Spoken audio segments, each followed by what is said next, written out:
오늘의 말씀은 누가복음 1장 6, 7절로 8절 말씀, 제목은 사가랴의 예언 찬송이다 라는 말씀입니다. 어느 젊은 자매가 기도원에 갔는데 원장님이 예언을 해 주었습니다. 내년 봄에는 꽃이 피게 해서 그 말을 듣고 부모는 내년 봄에는 시집을 간 줄 알았습니다. 그러나 4년이 지나가도 시집을 못 가자 원장을 불신하게 되었습니다. 브루스라고 하는 유명한 신학자는 성경적인 예언을 하나님의 마음을 타인에게 선포하는 것이다 라고 정의를 했습니다. 그렇다면 하나님의 마음을 어떻게 알 수 있는가? 그것은 말씀을 깨닫고 그 깨달은 말씀을 타인에게 전해주는 것이다. 이게 성경적인 예언이라는 거예요. 그런 의미에서 예배 중에 선포되는 하나님 말씀은 예언이다. 그렇게 또 볼 수 있죠. 예언. 본문의 배경은 로마 가이사 아구스토가 황제로 있던 그런 시기였습니다. 로마 신미 통치하에 정치적으로 매우 불안전했죠. 종교적으로도 타락해 있었는데 그 이유는 로마에 의해 임명된 헤롯 대왕이 이스라엘을 통치했기 때문입니다. 그러므로 대부분의 종교 지도자들은 경건하고 신실한 믿음보다는 강한 정치적 색채를 가지고 있었습니다.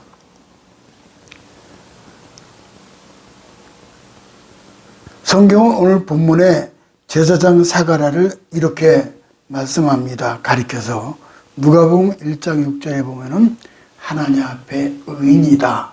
라이처스니스라고 하는 의인이라는 거예요. 그렇게 소개를 하고 있어요. 이게 이제 사가랴 선지자 의인의 모습이죠. 이 말은 그가 암울한 시대의 상황 속에서도 하나님 말씀에 의지하여 경건한 삶을 살고 있었음을 증명합니다. 사가랴의 믿음 속에는 구약 선지자들을 통해서 약속된 메시아를 기다리는 소망이 있었습니다. 하지만 사가랴에게는 안타깝게도 늑도로 후사가 없었습니다. 그래서 간절히 기도드리고 있던 중 응답이 왔습니다. 사가랴가 반차를 따라 제사장의 직무를 수행하기 위해서 예루살렘 성전의 성소에 들어가 분향을 드리고 있었습니다. 그때 갑자기 향단 우편에 가브리엘 천사가 섰고 놀라던 중 아들 요한을 얻게 될 것이다라는 소식을 듣습니다. 하지만 자신과 아내는 나이 많음을 이유로 의심했고 결과로 아들 나올 때까지 사가랴는 벙어리가 되었습니다. 마침내 엘리사벳이 아들을 잉태했습니다. 6달이 되자 친종 마리아가 찾아갑니다. 엘리사벳과 마리아는 사천간이로 알려져 있습니다.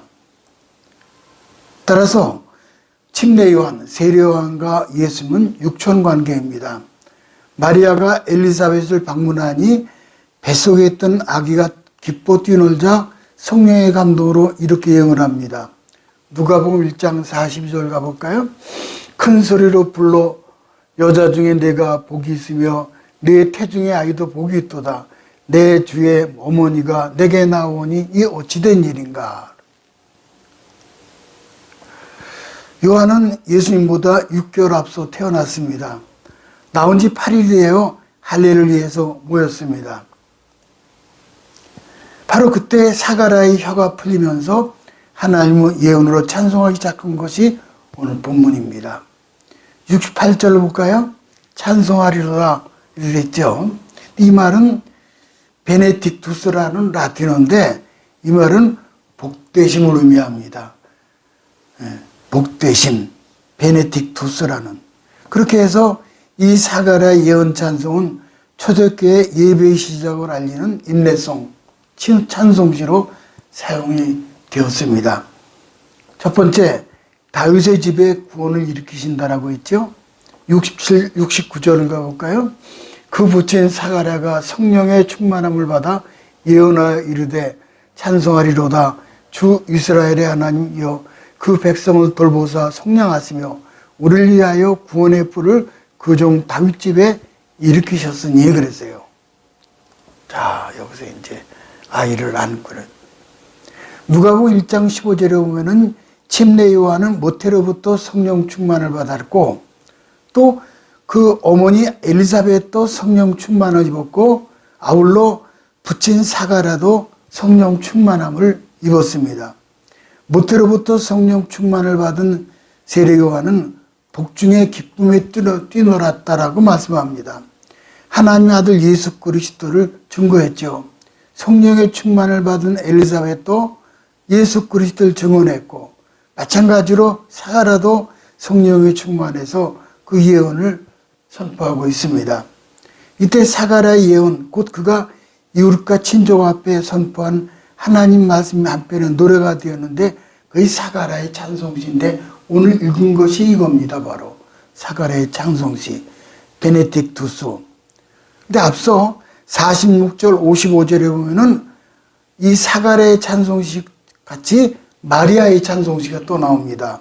근데 마리아의 찬송시는 많이 빅갓해가지고 함께 초대교회 때부터 찬미로 사용되어졌는데 이 두 찬송시는 마치 아름다운 소프라노와 웅장한 바리톤의 화음과도 같습니다.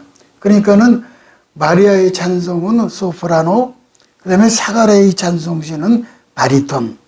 실제 사가라의 찬송을 보면은 그 안에 구속사의 비밀이 곧사라이 웅장하게 담겨져 있습니다.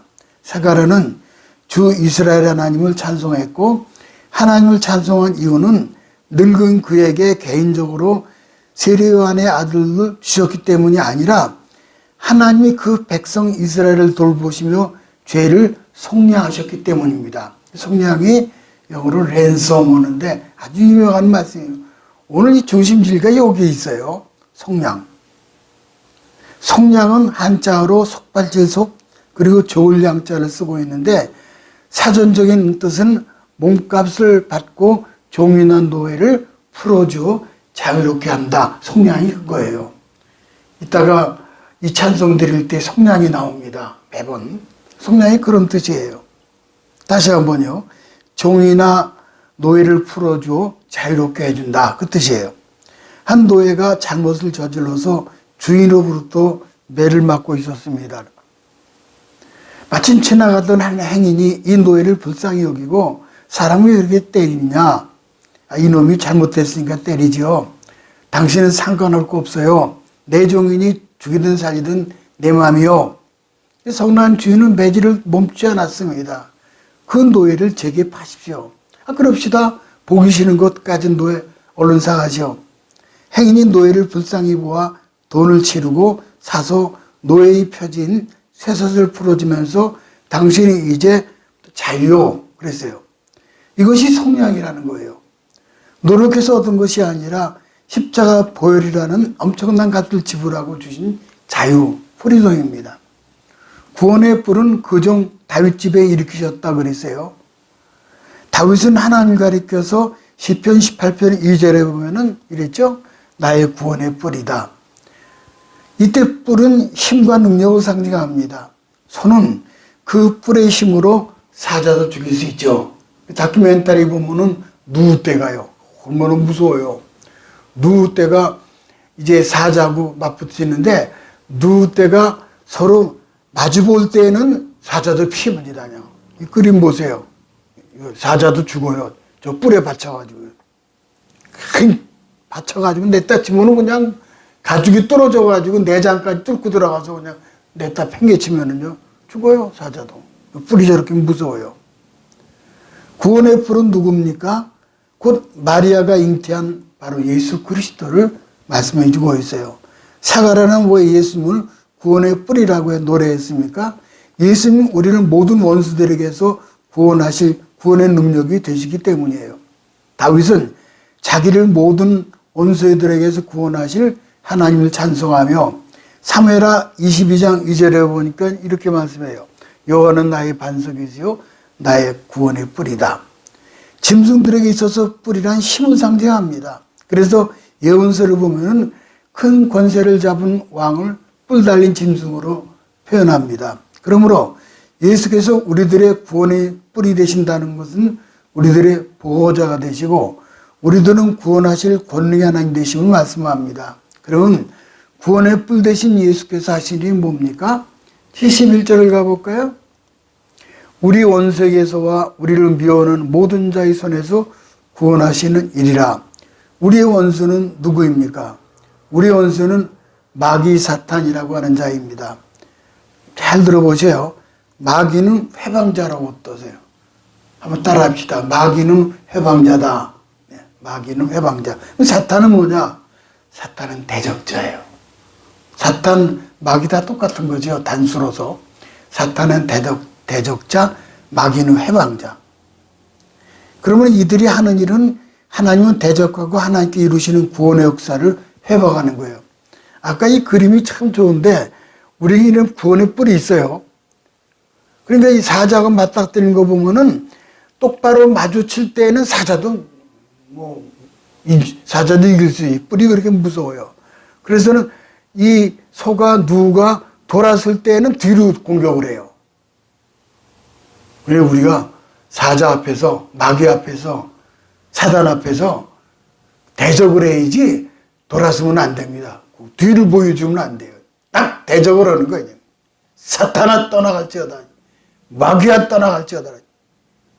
그러면 이겨요. 다시 나가볼까요?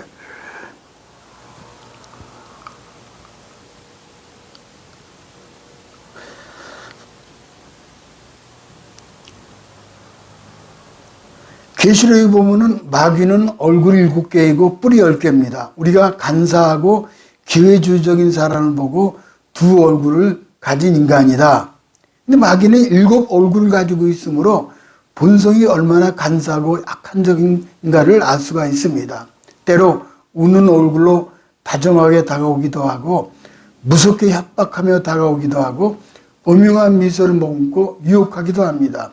세상에 둘도 없는 착한 얼굴로 다가오기도 하고 믿음스러운 얼굴로 다가옵니다. 뿐만 아니라 마귀는 용의 머리와 뿔을 10개나 가지고 있어요. 요한계시록에 나오죠. 하나님은 대적하는 교만의 뿔, 한 번 받치면 절망하게 하는 절망의 뿔, 질병의 뿔, 환난의 뿔, 두려움과 패배의 뿔, 허무주의에 빠져 자살하게 만드는 허무주의의 뿔. 그래서는 탐심의 뿔, 정욕의 뿔, 불신과 의심을 삼는 회의의 뿔 등을 가지고 있으므로 사람을 넘어뜨리고 파괴하고 빼앗고 괴롭혀요. 끝내는 사망에 이르게 합니다. 그럼 우리는 우리 힘으로는 이런 사단 마귀를 이길 수가 없어요. 지금까지 우리 인류는 이 마귀 사단의 뿔에 받쳐서 비참하게 쓰러지고 왔습니다. 하나님 만나는 성전에는 번제단을 노수로 싸서 만들었죠. 이제 태버네클 구약 성경 보면은 이제 모세에게 명령하셨죠. 이렇게 제단을 쌓아라. 근데 번제단 4모퉁이에 뿔을 만들었습니다. 볼까요? 이렇게요. 번제단이 이렇게 있으면 짐승을 희생해 드릴 때 나팔을 불고 뿔 나팔을 불고 요게 뿔이에요. 요게 양쪽 4구트에 뿔이 있습니다. 이제 자 번제의 제사를 지내는 거죠. 이것을 제단 뿔이라고 합니다. 백성들은 죄를 범하면은 재물을 가지고 성전에 옵니다. 근데 인간이 죽을 수 없으니까는 대신 죽어줄 소나 양이나 비둘기를 가지고 하나님께 드립니다. 재물을 잡아 번제의 재물을 드립니다. 제사장이요. 제사장은 피를 번제단의 뿔에 바릅니다. 제사장이 피를 발라요. 보세요. 자, 오늘 뿔에 많이 나오죠. 뿔이요. 뿔 갖다가 바릅니다. 4군데를. 사단의 뿔에 찔려 죄악으로 물들어 저주받고 심판받아 마땅한 인생들에게 하나님의 제단뿔을 주시고 이 제단뿔을 붙들고 회개하면 구원을 주시는 거예요. 이것이 생명의 뿔이요 구원의 뿔이 되는 겁니다. 두 번째는 아브라함과 맺은 언약의 성취입니다. 72, 73절 가볼까요? 우리 조상은 긍휼히 여기시며 그 거룩한 언약을 기억하셨으니 곧 우리 조상 아브라함에게 맹세하신 맹세라. 아브라함 이전에는 이스라엘도 없었고 유대인도 없었고 유대인 백성도 없었습니다. 아브라함 믿음의 조상이죠. 그래서 아브라함을 이스라엘의 조상이라고 부릅니다. 하나님은 아브라함과 더불어 언약을 맺으셨어요. 그것은 하나님과 아브라함 맺은 언약이고 아브라함의 언약이 그 아들 이삭과 아들 야곱에게 이어집니다. 다 동일함 때문이죠. 세가라는 아브라함의 언약을 거룩한 언약이다라고 말씀합니다. 하나님은 아브라함과 맺으신 그 거룩한 언약을 기억하시면서 아브라함의 자손들을 긍휼히 여기십니다. 그래서 창세기 보면은 아브라함의 언약은 아브라함과 그 아들 이삭 그리고 이삭의 아들 야곱에 이르기까지 도합 8번에 걸쳐서 등장을 합니다. 오늘 본문은 하나님이 아브라함에게 맹세하시면서 하나님과 더불어 언약을 맺으셨다는 사실을 밝히고 있는 거예요. 그 자세한 배경이 창세기 15장에 나옵니다. 하나님은 아브라함에게 짐승들을 쪼개서 그 쪼갠 것을 마주대하여 놓으라 그렇게 말씀하셨어요. 창세기 15장 16, 18절 가볼까요? 네 자손은 4대 만에 이 땅으로 돌아오리니 이거 뭐냐 하면은 이제 아직 이삭, 야곱이 태어나지도 않았는데 430년 만에 이스라엘 이제 애굽으로 내려갔다 돌아올 것을 말씀하는 거예요. 그렇게 된 이유는 뭔가 하니 이는 아모리족 속의 죄악이 아직 가득 차지 아니함이라 하시더니 그러니까 이 이스라엘 땅에 팔레스틴에 아모리족 속의 죄악이 가득 차지 않았다는 거예요. 그래서 430년 만에 다시 돌아가게 하세요. 그러고 나서 해가 졌을 때 어두울 때 연기 나는 화로가 보이며 타는 횃불이 쪼갠 고개 사이로 지나가요. 그날에 여호와께서 아브라함과 더불어 언약을 세웠다. 이 그림이에요. 이렇게요. 횃불이 지나갑니다. 쪼갠 고개 사이로. 하나님은 타는 횃불로 쪼갠 고개 사이로 지나가시죠. 이는 고대 사회에 언약을 맺을 때에 당사자의 생명을 걸겠다는 것을 상징하는 겁니다. 언약을 지키지 않으면 짐승들처럼 쪼개진다는 뜻이에요. 이렇듯 하나님은 아브라함에게 맹세까지 하시면서 아브라함과 더불어 거룩한 언약을 맺으셨습니다. 그러면서 하나님이 아브라함과 더불어 맺으신 언약의 내용은 구체적으로 무엇입니까? 창세기 12장 1절로 3절에 나왔죠. 세 가지 약속이 되어 있어요. 땅을 주시겠다. 그 다음에 큰 민족을 이루게 하시겠다. 그 다음에는 복의 근원이 되게 하신다. 이게 세 가지 약속이에요. 하나님 이스라엘 백성에게 가나안 땅을 주셨죠. 실로 그들은 12지파에 이르는 큰 민족을 이루었습니다. 또한 그들은 하나님 말씀인 성경을 기록하여 그들로 말미암아 땅의 모든 족속이 복을 얻게 된 거예요. 그렇다고 해서 언약이 온전히 성취되지는 않았습니다. 그 당시 이스라엘은 로마의 억압을 받으며 심한 고통을 당하고 있었습니다. 따라서 땅에 대한 약속이나 풍성한 축복에 대한 약속이 완전히 이루어진 것이 아니었습니다. 그럴 때 하나님은 아브라함과 맺은 언약을 성취하시기 위해서 다윗 집에 구원의 불을 일으키신 거예요. 그분이 바로 지저스 그라이스도 예수입니다. 사가라는 예수님의 언약을 성취하실 것을 내다보면서 다음같이 예언으로 또 노래를 했죠. 14절 75절 가볼까요? 우리가 원수의 손에서 건지심을 받고 종신토록 주의 앞에서 성결과 의로 두려움이 없이 섬기게 하리라 하셨도다. 여기 종신토록이라는 말이 나와요. 그동안 이스라엘은 원수의 억압 때문에 두려워하며 살았습니다. 그러나 이제는 그들이 종신토록 주 앞에서 두려움이 없이 섬겨야 될 것이라는 겁니다. 하나님의 아들 예수 그리스도의 나라는 무궁하며 영원한 평화가 그들에게 주어질 것이기 때문입니다. 또한 그들은 종신토록 주 앞에서 성결과 의로 섬겨야 될 것이라는 예언입니다. 물론 지금까지도 주 앞에 성결과 의로 섬겼습니다. 그러나 이스라엘 백성들은 예수님이 영접하지 않았어요. 그 때문에 예수님 안에서 아브라함의 언약이 성취되었지만 그들이 하나님이 약속하신 축복을 얻을 수가 없었던 겁니다. 밀러라고 하는 학자는 성경 이해를 5개의 시로 해석을 했습니다. 5개의 시. 좀 볼까요? 이게 수평적으로 이 성경 전체예요. 마지막까지. 그러니까 창세기부터 요한계시록까지 다 들어있는 거예요. 뭐예요? 총은 창조, 크리에이션.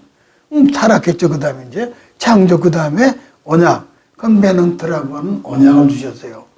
구약, 언약, 신약, 언약 이렇게. 그 다음에 지저스 크라이스트 그리스도를 주셨고, 그다음에 처치라고는 교회를 주셨어요.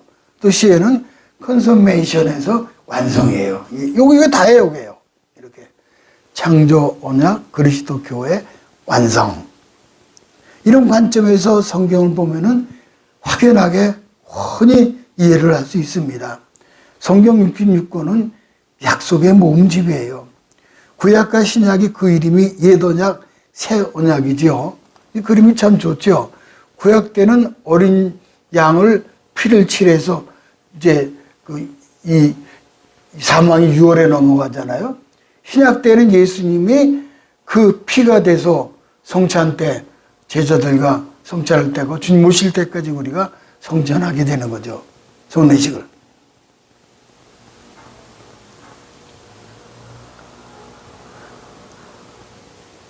스펄전 목사님은 성경에 32,500가지의 다양한 약속이 있다고 하셨고, 노아에게는 무지개 언약을 하셨죠. 야곱이 하늘을 여시고 하늘에 닿은 사닥다리를 보게 하셨죠. 또 하나님은 이 광경을 처음 제자인 나다나엘에게 보이셨죠. 오늘 우리에게도 하늘문이 활짝 열리는 은총이 임하기를 주님의 이름으로 축복합니다. 마지막 세 번째는 새 언약을 성취하신 성자 하나님, 성령 하나님입니다. 76, 77절 가볼까요? 이렇게 예언하죠. 이 아이여 내가 지극히 높으신 이에 성자라 일컬음 받고 주 앞에 앞서가서 그 길을 준비하여 주의 백성에게 그 죄의 사함으로 말미암는 구원을 얻게 하리니. 다윗의 언약과 아브라함의 언약에 이어서 예수님과 성령님을 통해서 새 언약을 주신다는 거예요. 사가랴는 침례 요한을 가리켜서 내 아들이라 사사로이 부르지 않았습니다. 이 아이요. 이거는 침례 요한의 공적으로 대했던 거죠. 이는 장차 선자가 될 것을 얘기하는 겁니다. 그래서 침례 요한은 예수님의 앞에 가서 그 얘기를 준비했잖아요. 약대 털옷을 입고 광야에 외치는 자에게 소리서 가로되 너희는 회개하라 천국에 가까워하느니라. 이게 지금 침례 요한이에요. 약대 털을 입고서는 광야에 엘리야의 심정으로 전했던 거죠. 그것은 하나님 백성에게 그 죄 사함으로 말미암는 구원을 알게 하는 거죠. 여기서 침례 요한의 사명은 사람에게 죄 사함으로 말미암는 구원을 주는 것이 아니라 그것을 알게 하는 거예요. 죄 사함으로 말미암아 구원을 주시는 분은 오직 예수 그리스도밖에 없습니다. 오직 예수밖에 없어요. 예수 안에서 하나님의 언약도 다윗의 언약도 성취되었습니다. 그럼에도 불구하고 왜 이스라엘 백성들은 구원을 누릴 수 없었습니까? 그것은 새 언약 약속된 예수를 믿음으로 죄사함 얻는 구원을 아직 얻지 못했기 때문에, 물론 그것은 지난주에 말씀드린 대로 이방인의 충만한 수가 차기까지는 이 유대인들이 완악하게 될 것이다 그랬잖아요. 하나님 이스라엘 백성들에게 에레미야 31장 31절에 새 언약을 주신다 그랬죠. 하나님 두 가지 약속을 주셨어요. 죄 용서와 구원하시겠다. 또 하나는 뭐예요? 그들에게 새 마음을 주시겠다. 오늘도 이것도 중심 진리가 됩니다. 새 마음을 주신 약속. 에스겔 11장 19절을 가볼까요? 내가 그들에게 일치하는 마음을 주고 그 속에 새 신을 주며 그 몸에서 굳은 마음을 제하고 부드러운 마음을 주어서, 그 다음에 또 새 영을 너희 속에 두고 새 마음을 너희에게 주되 너희 육신에서 굳은 마음을 제하고 부드러운 마음을 줄 것이며. 그림 보세요. 이게 안수하는 거예요. 안수하니까는 막 눈물이 펑펑 쏟아지면서요. 이 굳은 마음을 제하고 부드러운 마음을 주는 거예요. 심령이 변하는 거예요. 굳은 마음을 제하고 부드러운 마음. 육신에서 굳은 마음을 제하고 이제 부드러운 마음을 줄 것이다. 히브리서 18장 10절에 보면은 또 주께서 가라사대 그날 후에 내가 이스라엘 집으로 세울 언약이 이것이니 내 법을 저희 생각에 두고 저희 마음에 이것을 기록하리라. 나는 저에게 하나님이 되고 저희는 내 백성이 되리라. 이때도 역시 하나님 두 가지 약속하셨죠. 죄사함에 대한 약속, 새 마음에 대한 약속이에요. 예수님의 십자가에 자신을 대속물로 주시고 우리의 모두를 죄를 사하셨습니다. 예수님의 피로 우리 마음을 씻으시고 우리에게 성령이 거하시는 새 마음을 주신 거예요. 78, 79절을 가볼까요? 이는 우리 하나님의 긍휼로 인함이라. 이로써 돋는 해가 위로부터 우리에게 임하여 어둠과 죽음의 그늘에 앉은 자에게 비치고 우리 발을 평강의 길로 인도하시리로다 그랬어요. 이 그림을 좀 보세요. 사가라는 예수님은 돋는 해로 비유하고 있습니다. 돋는 해가 위에서 내려 쪼인다는 거예요. 돋는 해가. 우리가 불끈거리며 힘차게 솟아오르는 태양을 보잖아요. 이 돋는 해는 1분이 지날수록 더욱 찬란하고 온 세상을 순식간에 광명천지로 만듭니다. 근데 아래서 돋아오는 것이 아니라 갑자기 그냥 내려오는 거예요. 위에서부터 그냥. 이런 그림이죠. 이런 그림이. 돋는 해를 비유했어요. 간밤의 어두운 순식간에 사라집니다. 이 태양을 바로 보고 있으면은 자신도 모르게 탄성이 터져 나옵니다. 이처럼 돋는 해 대신 예수님이 우리 마음에 임할 때에 어둠과 죽음이 순식간에 물러가게 되는 겁니다. 사망에 순식간에 물러가요. 어둠과 죽음의 그늘에 앉아있던 모든 사람들이 주변에도 이제는 생명의 빛으로 충만합니다. 돋는 해 대신 주님이 계시기에 우리는 일어나서 힘차게 일할 수 있고 앞으로 나갈 수 있습니다. 돋는 해는 예수님에 임할 때 우리는 기쁨과 찬양이 넘치는 삶을 살게 되고 그리고 소망과 비전이 넘칩니다. 형제들은 박력이 넘치고 자매들은 햇님같이 환하게 예뻐집니다. 말라기 4장 2절에 보니까 돋는 해는 치료하는 광선이다 그랬어요. 치료하는 광선을 바라느니 병든 마음, 허무주의 마음을 근본적으로 치료해주고 그때는 우리는 외양간에 나온 송아지 같이 기쁨으로 뛰놀게 됩니다. 사망의 흑암이 물러가고 새 생명으로 충만하게 됩니다. 불교의 석가모니의 가르침 보면은 윤회에 대한 이렇게 말합니다. 사람이 100번 죽으면은 다시 사람으로 태어날 확률이 한두 번 정도라고 합니다. 나머지는 다시 개나 돼지나 서로 동물로 태어난다는 거예요. 그래서 다시 사람으로 태어나기 위해 부지런히 도를 닦고 수행을 해야 한다고 합니다. 한마디로 불교는 내세의 희망이 없어요. 절망뿐입니다. 죽음의 문턱에서 나는 이제 무슨 동물로 태어날까라고 죽어야 합니다. 하지만 성경은 죽음의 문턱에서 하나님께서 나를 위해 천국을 예비하시고 천사가 마중 나오며 설레임으로 죽음을 맞이합니다. 죽음을 앞둔 불신자는 이런 인사를 할 거죠. 여보 얘들아 잘 지내거라. 마지막이는구나. 안녕. 굿바이. 하지만 기독교는 다르지요. 여보 얘들아 믿음생활 잘하고 우리 가족 다 같이 천국에서 만나자꾸나. 이런 소망이 있는 거예요. 사람은 밥을 굶어도 희망이 있으면 기쁩니다. 희망 없이는 살 수 없는 것이 사람입니다. 단 한 번뿐인 인생은 희망이 가득했던 사가랴 예언자처럼 거룩하고 경건한 삶은 경건한 성도로 사시기 바랍니다. 부디 2022년도 성탄절에 사가랴 선자 예언 찬송은 소리 높여 부르면서 이 기쁜 성탄 소식을 저들 밖에 있는 이런 영혼들에게 힘써서 전파하시기를 주님의 이름으로 축복합니다.